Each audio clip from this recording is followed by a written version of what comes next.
about an interesting topic today, and that's a topic that every one of you that's listening to my program today has some interest in, either in yourself personally or in your family, your friends, and that topic is anxiety.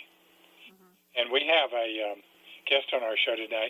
Her name is Jean Walters, and Jean has written a book called The Journey from Anxiety to Peace, Practical Steps to Handle Fear, Embrace Struggle, and Eliminate Worry to Become Happy and Free. Jean has been studying metaphysical perhaps most of her life, and for the last 40 years has been a spiritual coach. And so it's nice to have on our program today Jean Walters. Hi, Jean. How you doing? Hi, how are you, Win? I'm having a great day. I hope you are too. Yeah, I am. Okay, so I guess one of the things that leads most of us that's listening to this program today into fits of anxiety is the coronavirus problem. Yes. And there's hardly anybody that doesn't worry or become anxious about it. So I'm hoping that you will give us some information from your point of view as to what we can do about that. And first, define anxiety for my listeners, please. Okay.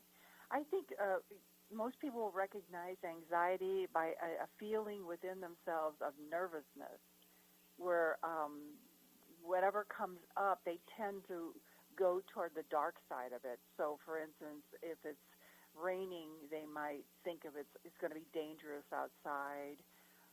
Where somebody else who's in a better state of mind, might be thinking, oh, great, the plants are going to be watered, and this is a good thing. So we have this, sometimes it's an addiction, basically, toward anxiety, to tend to be anxious or worried about everything and anything. And I know that your podcast and your work has been about addiction, but most people are addicted in some way or other to worry and stress. And so that's why I wrote the book, is to help people recognize they have a choice. Okay.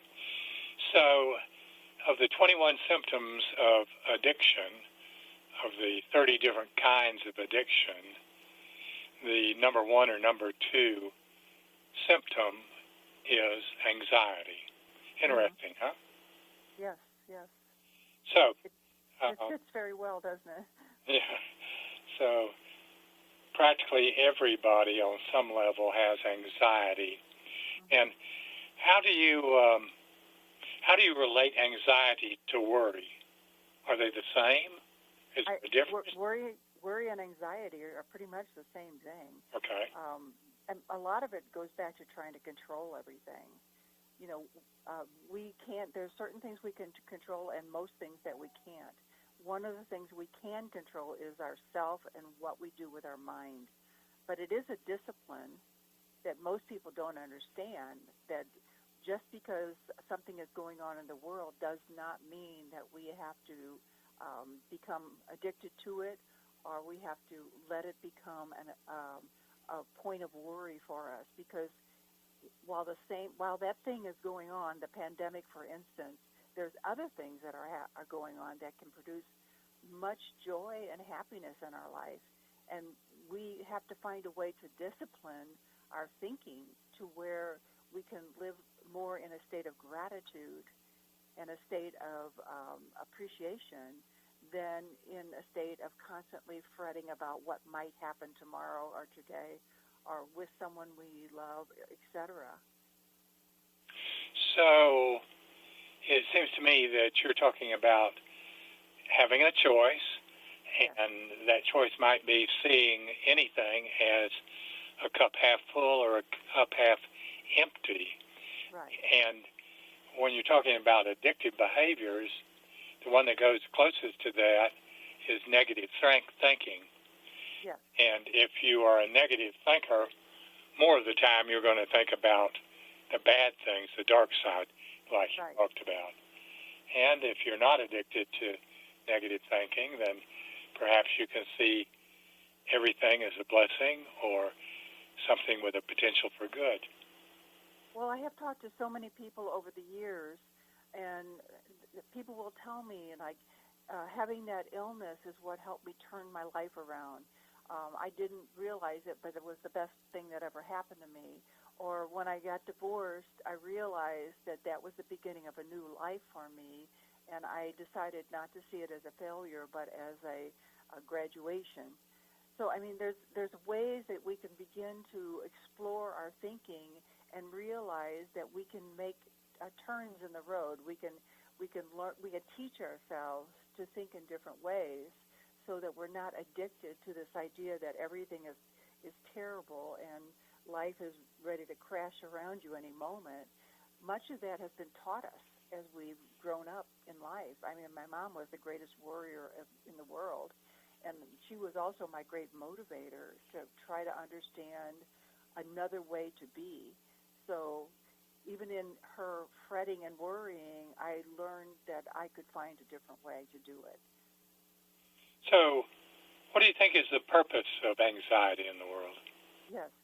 I think there are times when anxiety shows up and it's almost like a little worry, a sign to change paths, to do something different. For instance, let's say you're worried about your job and you're feeling something going on within your workplace that doesn't feel right to you. That might be a sign for you to start investigating what's going on. What are your options? What are the things that would work best for you as far as moving on in a way that serves you? Sometimes anxiety is almost like a little sign in the road that says pay attention. Or maybe it would be like a feeling of something wrong in your body and you decide to investigate it.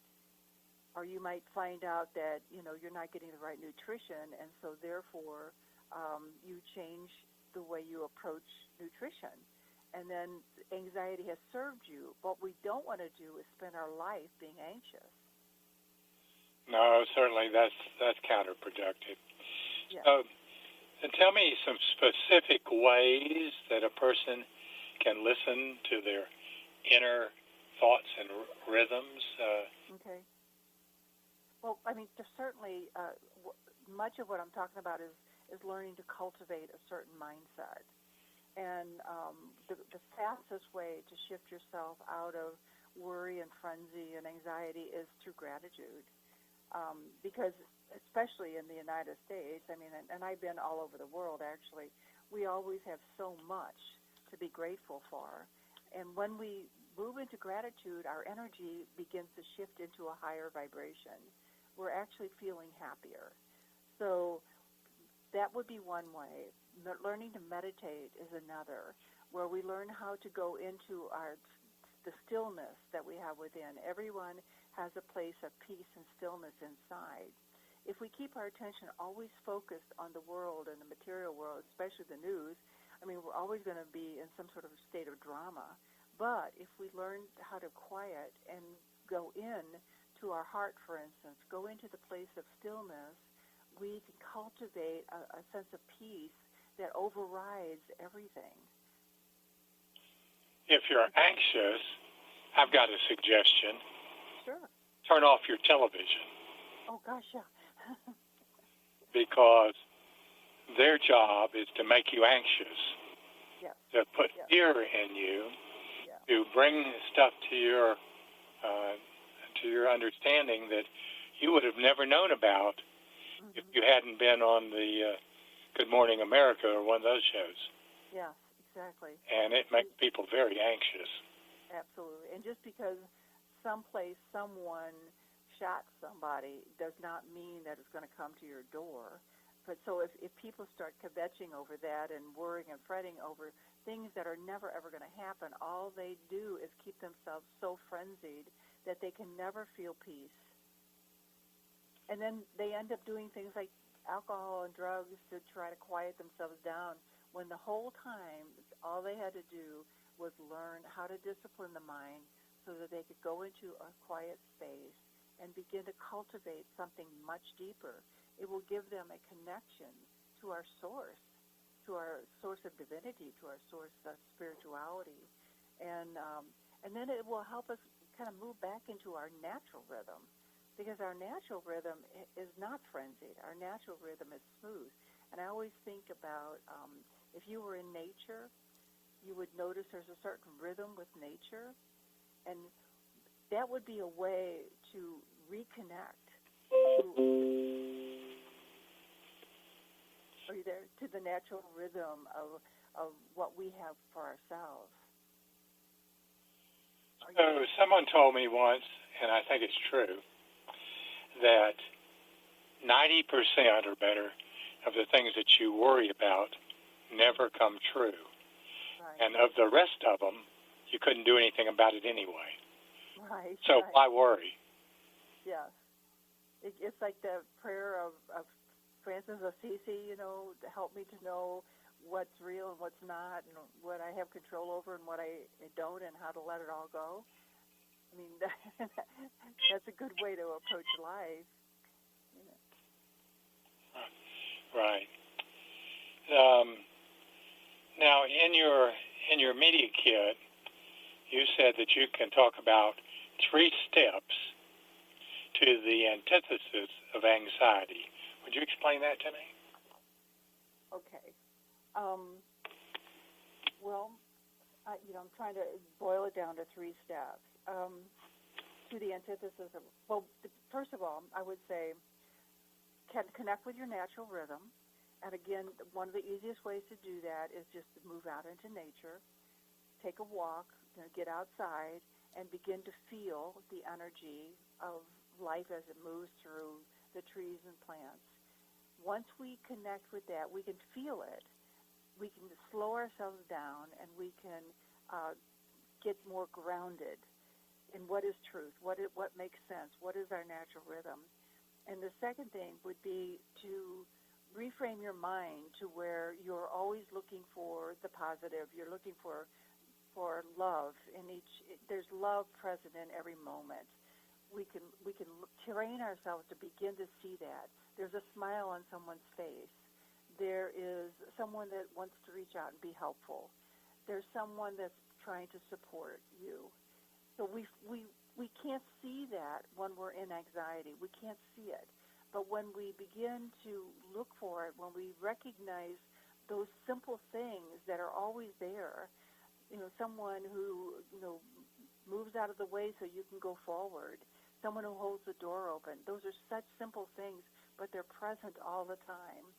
So by reframing your mind to where you begin to see those things and are grateful for them. Thirdly, I would say, meditation, learning how to discipline your mind to where you can be quiet for starting with 5 minutes. I mean, once we become addicted to watching the news and looking for the most terrible thing that's happening, we lose a sense of peace, and it affects our health. People that are worried all the time have terrible health issues. So what we want to do is cultivate, and I want to use that word carefully, cultivate a sense of peacefulness. And by going into meditation, we begin to connect with that deeper essence of who we are, and that will help us. So we want to learn how to make choices. Just because something's happening in the world does not mean we have to center on it and make that our focus point for the day. What we want to do is decide what we want to focus on and keep our attention there. There's a sort of an art to it, but it's a discipline as well. But it pays for itself a million times over by learning how to take control in that way. So, 2 things that everybody says is good for you, but nobody likes to do. It's meditation and exercise. Okay. How do you get into the mindset of saying, these 2 things are good for me, so even though at the beginning I might not like them or find them boring or whatever you're going to say about it, I'm going to do it anyway? Great question. First of all, exercise is a great way to dump energy. In other words, if you had a long day and maybe some stressful things going on, get outside and release the energy from your body. And the best way to do that is to exercise. Even if it's for 10 minutes, it's going to help. So if you look at exercise as a way to release stress, that will be your motivation. But the truth is, people have to decide if they want to release stress. I mean, some people are very addicted to it. So we have to make a determined decision that that's truly what we want. We want the result of meditation. We want the result of exercise. And so for meditation, it's a matter of choice. Do you want peace and stillness? Do you want connection to your source? Or do you want connection to your TV and the drama of the world? It's really a choice. What's most important to you? Because once you decide, I really do want that deeper sense of connection, that I can have with my spiritual source, when that becomes your truth, when you really want that, then meditating is not difficult.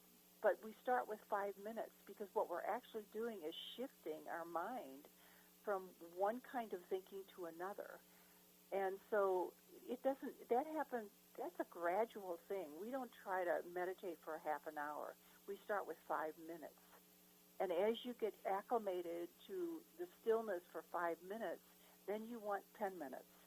But this will happen over a period of time, because you're retraining yourself. And that's the important thing to understand with meditation. If you feel like I have to meditate and I don't want to meditate, then don't meditate. Instead, go out into nature and move through nature and feel the energy and the rhythm of nature. That's the best way to start quieting your mind. So I also saw in your media information that you have 6 steps on the journey from anxiety to peace. Could you go over those 6 steps? Well, I think some of these are, first of all, to take responsibility for your life. Whatever is going on, recognize that you play a part in that. And then when you do that, that's where you can make an adjustment. For instance, with my mom and her anxiety, she was playing a part in that. When I really looked at her life, I realized that she never thought she was good enough. So she was looking at life from a point of view of never being good enough. That was something that she could cultivate a different way of seeing, because she really was a good mom, and she was a good daughter, and she took care of a lot of people, and she was a good person. So each person has the opportunity to look at life and take responsibility for where they are, and then begin to change their point of view about it. I was talking to a gal yesterday who was very, very hooked up with her body image, and I asked her what are the qualities she possessed. And when she started looking at the qualities she possessed, she's a really beautiful person, kind and giving and generous. And I asked her if, when she thought about herself that way, did that help her? And, of course, who she is are all those qualities, and her body just reflects some of that. Her body is transient, but the qualities that she has within herself are forever. So when we take responsibility and begin to look at life from another point of view, we become more expansive in our thinking. So being an expansive thinker is another way to begin to change anxiety. What are all the possibilities available in this situation that I'm in right now?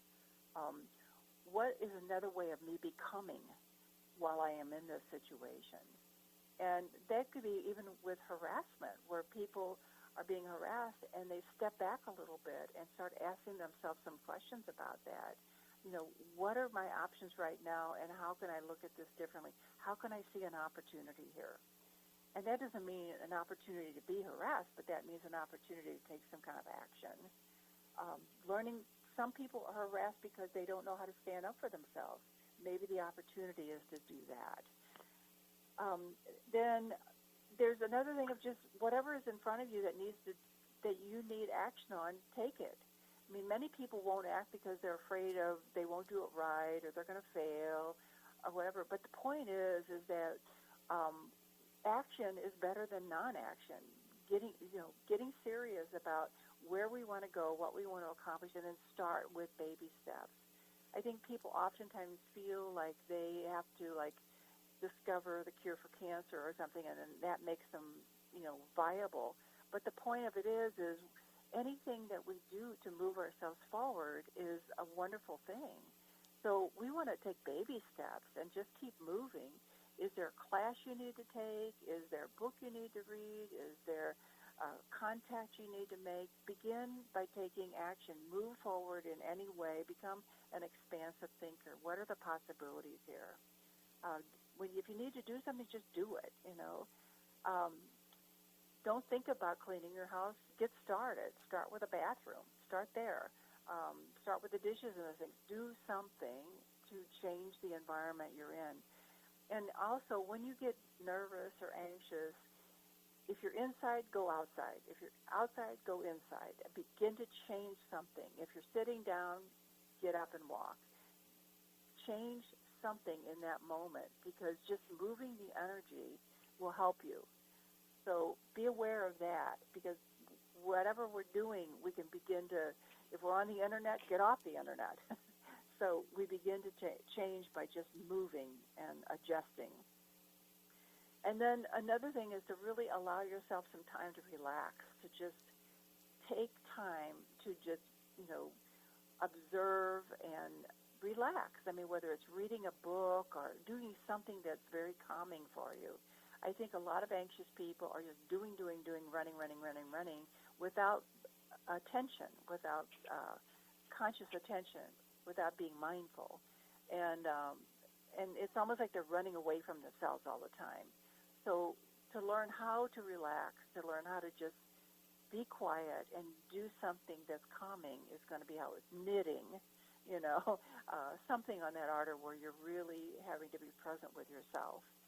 Those are a few ways. Does that help? Yeah, it does. And so you are a coach, so how does a person get coached by you? Okay. Well, the quickest, easiest way is just to go to my website or send me an email at jean@spiritualtransformation.com. And I did want to offer to people that if they contact me, I will send them a free copy of the book. I will send them an email copy of the book. So that'll get them started.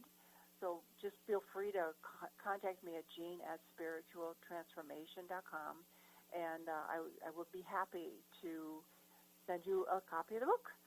Oh, that's great.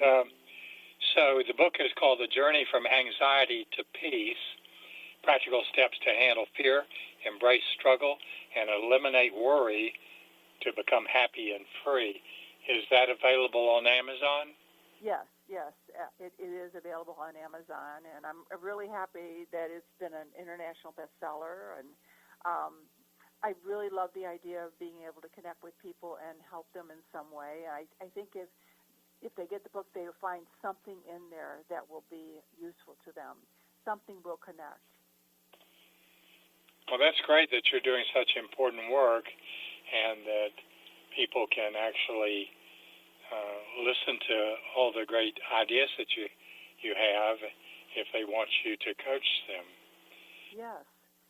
Remember, there's always a way out. There's always a way. I mean, that's the thing we have to understand. There's always a way to rearrange things, shift ourselves, come to a different conclusion. There's always a way. There's no point in ever being hopeless. Right. Would you agree with that? I think you would. There's always a way. Just always be able to find it. Yes. So, Jean, is there anything that you've got a burning desire to tell my audience before we end this interview that we haven't talked about already? I think the thing I do want to tell people is that even though we're living in a time of great transformation, let's see the good in that, because what I'm noticing with this transformation that the world is in is that more people are kind, more people are giving, more people are just trying to be their authentic self. More people are helping. So let's focus on that. Let's be part of that, because the world is becoming a kinder, gentler place. It's going to take a little while, but we're moving, and good things are happening. That's absolutely true. So today we've talked to Jean Walters. Her book is called The Journey from Anxiety to Peace. And I'd just like to say that your mission is in helping people in what you do. And my mission is to spread a message that there is a cure for all addictive behaviors. Mine is a spiritual cure. And the treatment program is profiled in my book, Freedom from Addiction 3. Good. It's available on Amazon and wherever books are sold. And if you meet 3 simple criteria, everybody gets well. Yes. I have 2 free resources where you can start your journey. And the first is to follow a link I'm going to give you in a second to my podcast. My podcast is free. There's probably over 100 different podcasts that you can see which ones that you want to listen to and which ones intrigue you. Most recently, I've been doing a lot of stuff to tell you about things, about truth just below the surface with respect to the coronavirus problem. And if that interests you, then there's a lot of things there to look at. There's also spiritual things and kind of general things. So go over to that podcast, and it is www.freedomfromaddiction.libsyn.com. And you spell Libsyn, L-I-B as in boy, S-Y-N. No spaces between words and all lowercase. And that will take you to my most recent podcast. From that point, you can scroll down and go until you find something else that you'd like to listen to. The other thing is my website is www.revwinhendersonmd.com. That's REVWINHENDERSONMD. And that's where I tell you and give you advice about addictive behaviors. And you got to remember that it's not just drugs, alcohol, and tobacco. We're talking about overeating. We're talking about gambling. We're talking about negative thinking. Just about any addictive behavior that you can think of, I'll share with you my advice on how to get rid of it on that website. So, once again, thank you, Jean, for being on the program today. Thank you, Wynn. And Thank you so much. I've enjoyed it very much. Thank you. Me too. Thank you so much.